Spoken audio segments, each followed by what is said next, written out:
My friend made fun of me because I was childless, and after 3 years he came back and asked for help, and I refused him, but former friend who called me a bad influence for being child-free, just demanded today that I take in his family plus 3 kids into my home.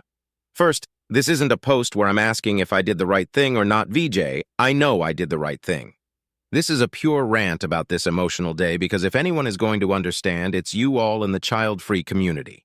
The gist: a former friend, John, not his real name, who I haven't had any contact with for almost 4 years, just got in touch with me again. He claims he has a home emergency and needs to find a place for him, his wife, and 3 kids to stay while their home situation gets fixed. This is the same guy who, when I was going through something traumatic, told me he couldn't be my friend because I'd be a bad influence on his kids for being child-free. A bit of background on why the friendship ended. I was in a high-stress situation, and very sad DJ, my mother dying, was just one of the terrible things that happened in a span of 4 months.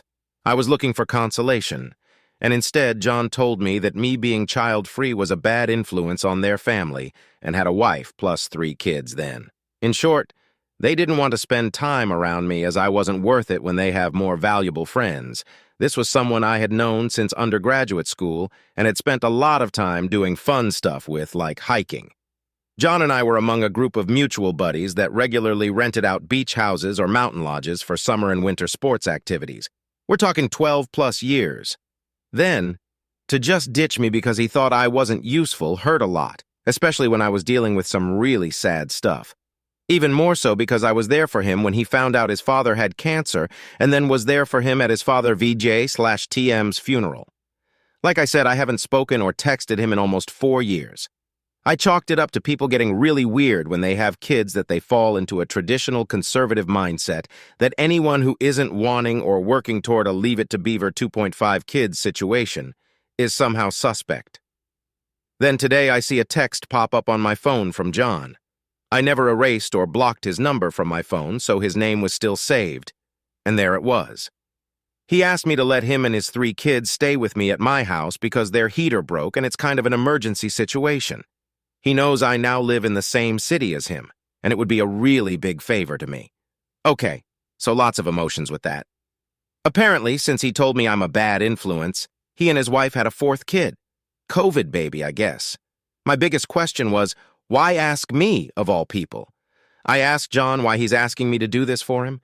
His response was basically that he's all out of options and that no one has the room for him and the 4 kids, especially with his 6-month-old.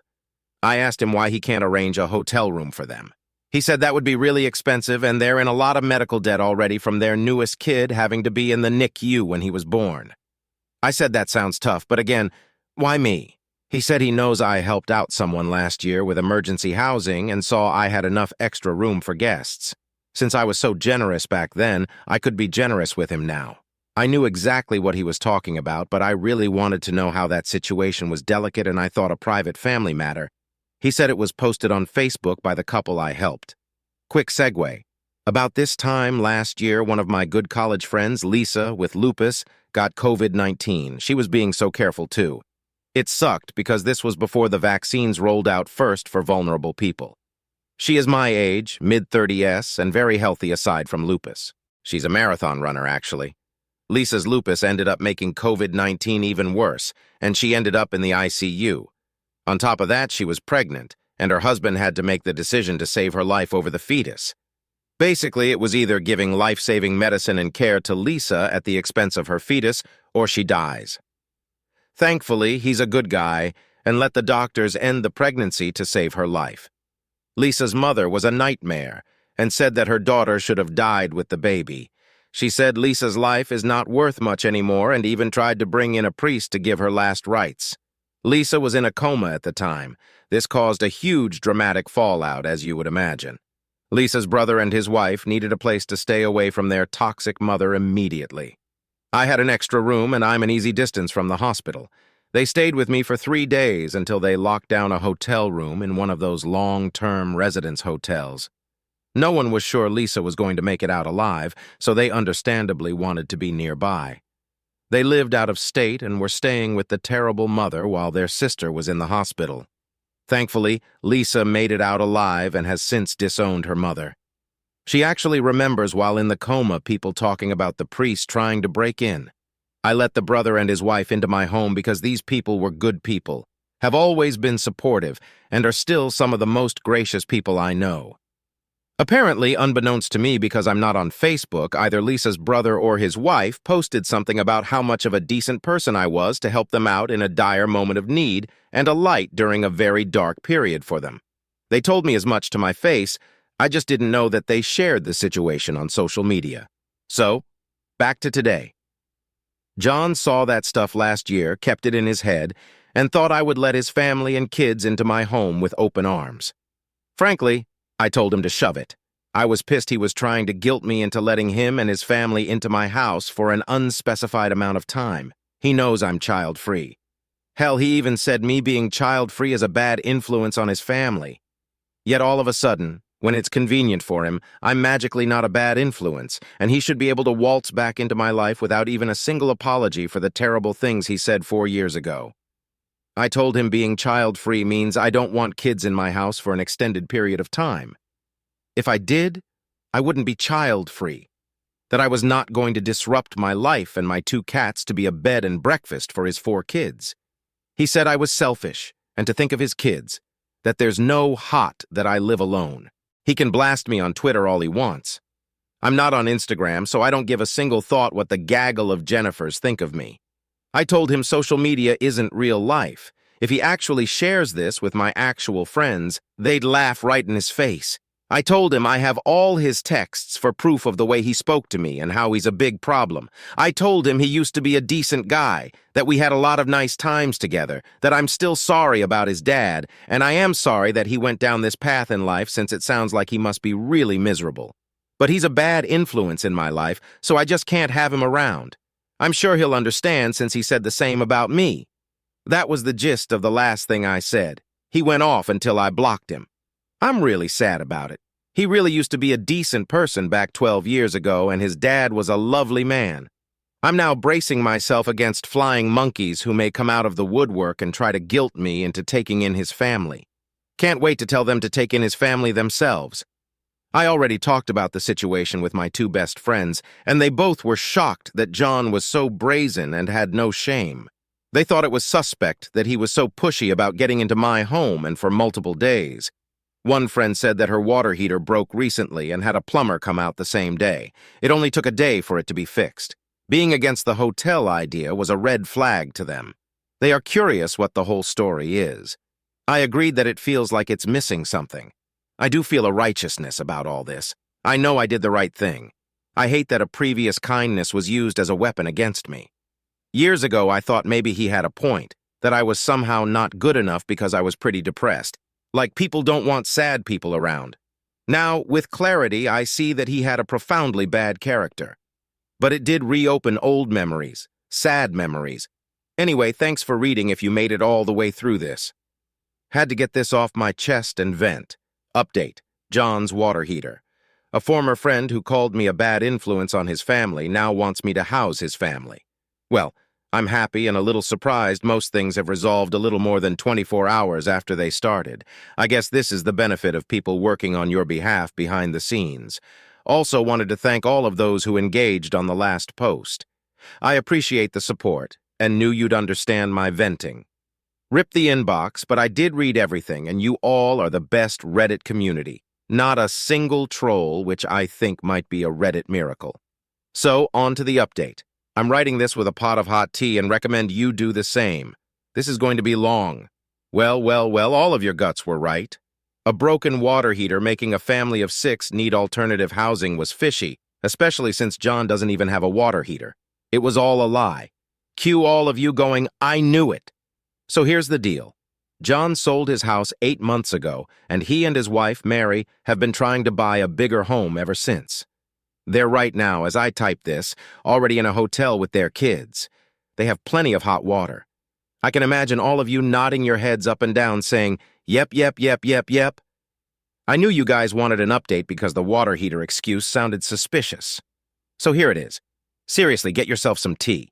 So my sister is in another time zone and has a few hours on me. She apparently has been working on finding out about John. Her husband used to moonlight as a PI in grad school, and she has a pro-natural ability of finding details about people. She's a little creep in a good way. She also has a social media presence where I do not. I gave her John's full real name and things I knew about him, like an address I had for him and names of his wife and the 2 kids. She went to town. She told me that his home went on the market about 8 months ago and sold pretty quickly for a ton more than what it was bought for years ago. It's a seller's market, and it was a huge sale. I was like, oh, that's so interesting. She then went on to say that she looked around in the city and surrounding towns and couldn't find him buying any other property. It looked like his house sold for a lot, but that's it. So I then texted my 2 friends from yesterday. I told them what my sister found, that it looks like John sold his house and doesn't actually have a water heater problem because he doesn't have a water heater. My friends were like, WTF. So one of the 2 friends, Emily, got in touch with my sister, and they went on a social media deep dive. My sister was very worried I was being conned. Emily was a grad school mate along with me and John 12+ years ago. She was never super close with him, and he wasn't on her radar, but she was among his Twitter followers. I guess thanks goes out to people on Twitter for following literally everybody they even slightly know. At about the same time, I heard back from Lisa's brother and sister-in-law who stayed with me back when Lisa was in the hospital. It was Lisa's sister-in-law, Laura, who posted about being thankful for my generosity on Twitter. She confirmed she had posted a couple of pictures. They were of my cat, who was looking like she was laying down the house rules, and one of my big plants, a Monstera deliciosa, because she loved them. Thing was, you could extrapolate things about the home. Tidy and a large kitchen, a nice pantry. This will be relevant. I filled her in about what was going on, and she was mortified that she might have been partly at fault for why John wanted to get into my house. She took down the post, untagged my name, and showed me a screen capture verifying she did so and asked if she could help with anything else. I told her my sister is apparently doing a deep dive and maybe could use help. I put Laura in contact with my sister.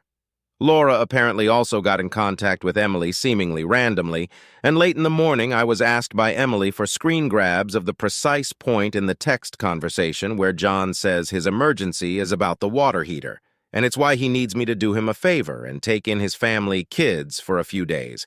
I gave it to her, and it was radio silence for most of the day. I thought, I wonder what is going on. So in the early evening, I got a lot more of the story. I got texts from my sister, Emily, and Laura. I'm going to try and bullet point it. It's a bit circuitous. John and his wife, Mary, did sell their house 8 months ago. They wanted more room and bedrooms for their now 4 kids and wanted to upgrade.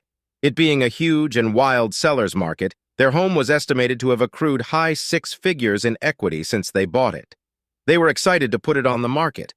John and Mary wanted to get top dollar for the house, so they sold it without a contingency that they first need to buy a home before the buyer could move in and officially take the house.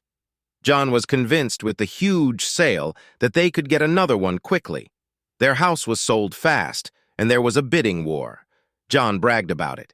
He and Mary went about trying to buy another home, except it wasn't easy at all.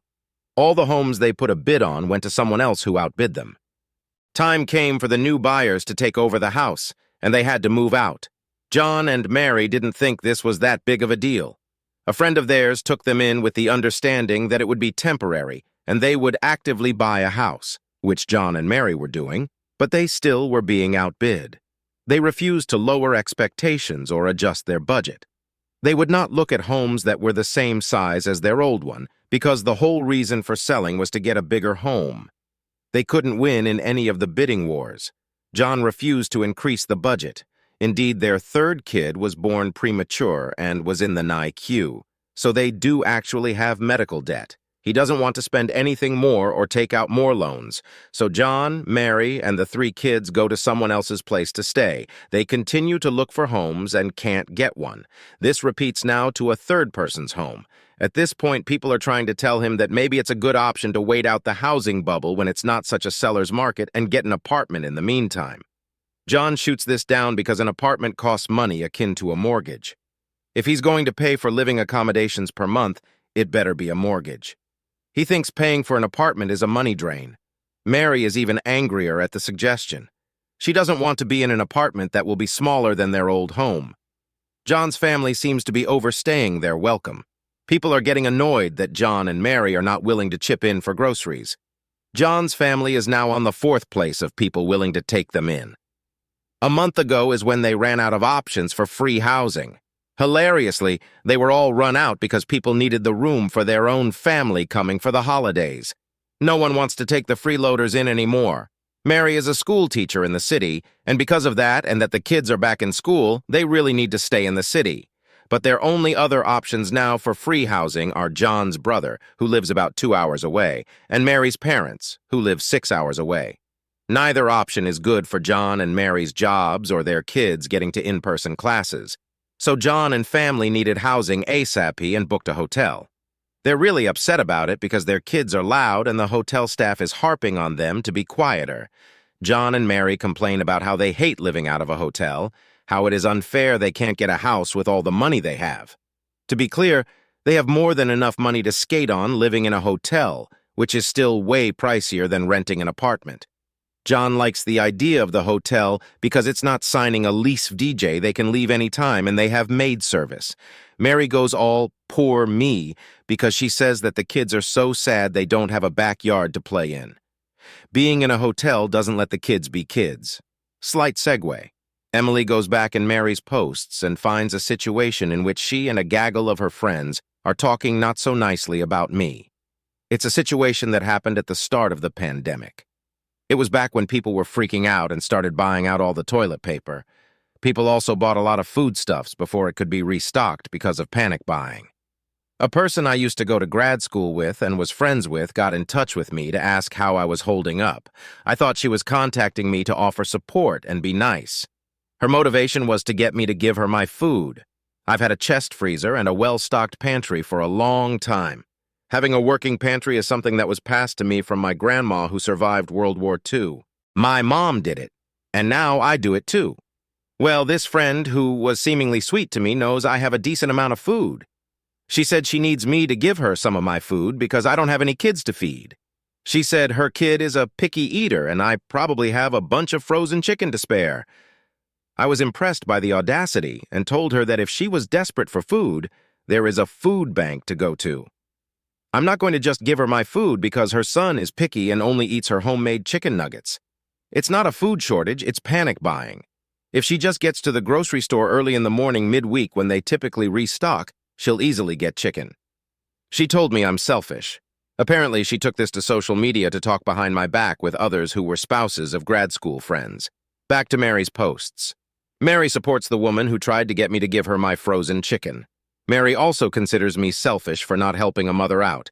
She says it's really weird for me to keep so much food around when it's only me, and that I obviously have problems. If you guessed that you're a bad influence must have been a seed planted by John's wife, I think you are correct. When Laura posted about my generosity of them staying a couple of days before they found a long-term hotel situation while Lisa was hospitalized, there were some comments made by Mary about how nice it was for me to do that, sweet as can be, and that my home looked amazing. This web of friendships is seemingly complex, but basically, it's a lot of people who know each other from grad school.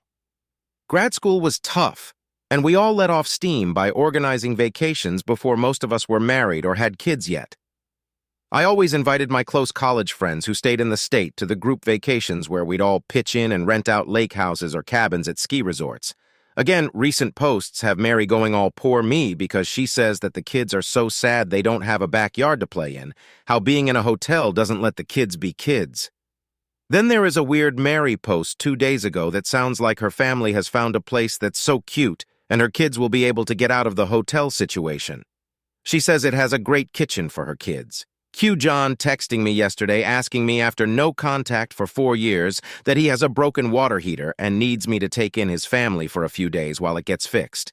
Obviously, you all know I told him no. Well, my friends see that John and Mary have made some passive-aggressive comments on social media this morning about how society is terrible nowadays when friends renege on their offer of helping families with kids out of a tough situation. Mary says her cute home situation fell through. She gets a bunch of sympathy from her Jennifer friends. She says her kids are so disappointed. I think this is probably when Emily asked for my screen grabs of John's water heater sob story. Emily goes on a tear and posts, She shares the screen grabs of John's water heater lie. She and Laura start calling them out. They share the truth that John and Mary did not have a new housing situation lined up. They were trying to get into my home by lying about a broken water heater, and I had never agreed to having them stay in my home. Laura called them huge problems for trying to take advantage of me. Emily went rip about the situation from 4 years ago. My real friends, like Emily, were very much there for me, while people like John were like, yeah, I don't care, plus you're a bad influence on my family. Allison let everyone know about John calling me a bad influence on his family for my child-free lifestyle and how he's pathetic for thinking he can walk back into someone's life who he insulted. Allison is also child-free herself. People told off John for being super mean and now wanting favors. It apparently snowballed into people calling him super cheap and a leech. The people who let his family stay with them during the last 8 months came out of the woodwork to lay into him.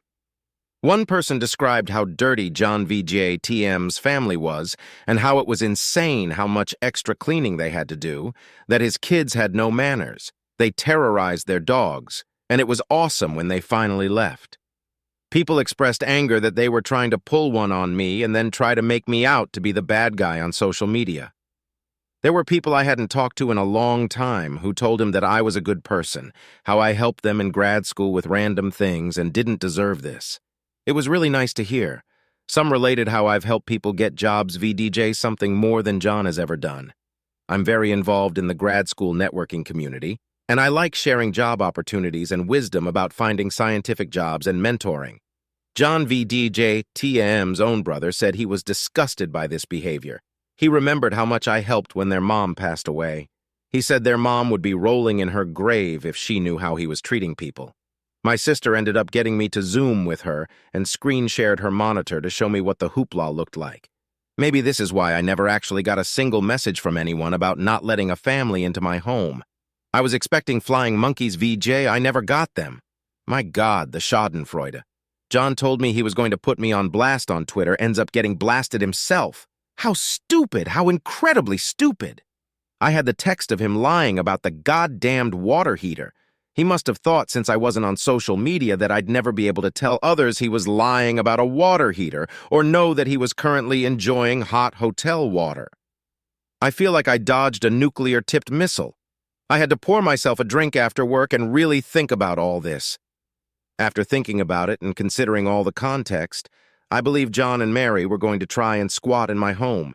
He did go off when I mentioned the 10-day rule when people get tenants' rights in our state. I knew it was fishy. You all called it too. I'm thinking he was a cheap bastard who didn't want to pay more money for a hotel. He still didn't want to find an apartment. He had exhausted all in-city free housing opportunities with friends. I was a last-ditch effort. His wife peripherally knew I was amenable to guests. She also knew my home was nice and that I had a ton of food for her kids to eat. They had a reputation already for eating people out of house and home. If they stayed with me for a week, they'd be tenants, and I'd have to spend time kicking them out with the courts, as it probably would have taken months to evict them. Much easier to run a scam on a single person and push them out of their own home than try to do the same thing with his real friends who already have kids and not a lot of ample space. He was only looking for free housing, so he'd be able to put every penny he had into his goal of buying a 4+ bedroom house with all the money he got in the sale of his old home. I don't know for certain, but it makes sense. So I decided to send him one last text. I unblocked him and sent him this before reblocking his number. Hey, John, so I found out you were lying about that water heater. You don't even have a water heater. You're living in a hotel along with sitting on a huge pile of cash from selling your old home. I think it's real shitty of you for lying to me and trying to get into my home to leech off me, especially because you destroyed our friendship when you called me a bad influence on your family. I didn't tell you back then, but I'm telling you now that you are trash. Your mom would be ashamed of you. I see it's all projection because you are the bad influence, not only on my life but on the lives of others. If you really believed I was a bad influence, you never would have tried to get your family into my home this week. But if you still think I'm some sort of bad influence, then you won't have to worry about me helping you out or granting any sort of favor in the future. I'm going to keep my bad influence far away from your family. Oh, and Mary sounds like she's become a real treat. The last thing I will do for you, because I'm not a monster, is to say that you need to do your duty as a husband and father and pay to get a stable apartment for your family. Stop playing these freeloader games. Here's a link to our local Craigslist housing page. I'm sure you'll find something. Oh, and hope to see you at the next non-Zoom alumni event. I'm sure it'll be great to catch up in person. So, it's done. I said my piece. Once again, you all were right that something else was going on. I feel really sick right now, VDJ, how someone could think about doing this to me. Also feeling kind of sick thinking about the idea of letting them into my home. That would have been a nightmare.